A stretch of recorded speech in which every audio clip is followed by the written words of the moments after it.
bukan ulama, bukan orang kaya, bukan pula tokoh terkenal, tapi namanya dicatat para ulama karena satu amalan yang ia jaga selama puluhan tahun. Apakah amalan itu?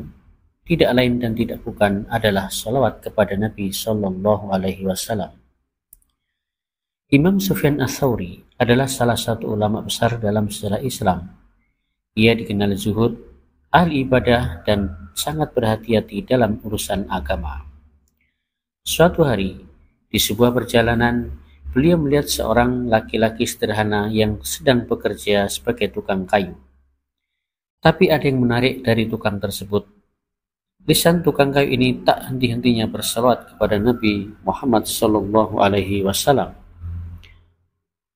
Sufyan pun menghampirinya dengan penuh penasaran. Beliau bertanya, "Wahai saudaraku, sudah berapa lama engkau terus membaca sholawat seperti ini?" Sang tukang kayu pun menjawab dengan tenang, "Sudah 30 tahun. Aku menjaga lisan ini agar tidak berhenti berselawat kecuali saat sedang tidur atau bicara yang penting." Mendengar jawaban tersebut, Imam Sufyan Ats-Tsauri pun menangis lalu berkata, "Inilah orang-orang yang benar-benar mencintai Nabi mereka." Salat bukan hanya sekedar zikir, tapi bukti cinta.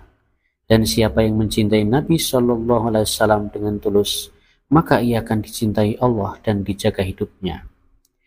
Tukang kayu ini tidak dikenal manusia, tapi dicatat oleh para ulama karena amalan istiqomahnya.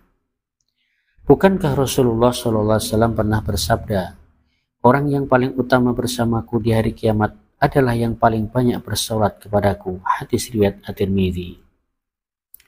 Teman-teman sekalian, tidak perlu menjadi orang yang besar untuk dekat dengan Allah Subhanahu wa Ta'ala. Cukup istiqomah dengan amalan yang kecil, asal dari hati yang tulus. Mari berbanyak salawat meski hanya dengan satu kalimat, Allahumma sholli ala Muhammad wa ala ali Muhammad. Semoga kita termasuk hamba yang dirindukan oleh Rasulullah Sallallahu Alaihi Wasallam dan dikumpulkan bersama beliau di akhirat kelak nanti. Jangan remehkan amalan kecil. Jika dikerjakan dengan cinta dan istiqomah, mungkin kelak di akhirat bukan amalan besar yang menyelamatkan kita, tapi sholawat yang kita ucapkan saat sendirian tanpa ada yang melihat kecuali Allah Subhanahu wa Ta'ala. Jika kisah ini bermanfaat, bantu sebarkan cinta kepada Nabi dengan share video ini.